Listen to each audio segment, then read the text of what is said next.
உழைப்பும் முனைப்பான செயலாற்றலும் ஒரு மனிதனை வெற்றியின் உயரத்தில் கொண்டு செல்லும் முக்கிய காரணிகள்.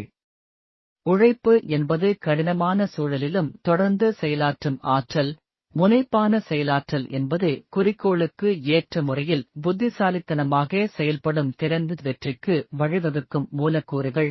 1. தொடர்ச்சி. இடையூறுகள் வந்தாலும் முயற்சியை கைவிடாமல் முயன்று கொண்டு போவது. 2. நேர்மையான உழைப்பு. உன்னதமான இலக்குகளை அடைய தகுந்த வழியில் உழைக்க வேண்டும். 3. புத்திசாலித்தனமான செயலாற்றல். உழைப்புடன் திறமையாகவும் சிந்தித்து செயல்பட வேண்டும். 4. கால நிர்வாகம். நேரத்தை சரியாக திட்டமிட்டு பயன்படுத்த வேண்டும். 5. உண்மையான ஆர்வம். ஒரு செயலுக்கான உற்சாகமும் ஆர்வமும் இருந்தால் அதில் சிறந்து விளங்கலாம். உழைப்பும் முனைப்பும் இருக்குமிடத்தில் வெற்றி தானாகவே வந்து சேரும்.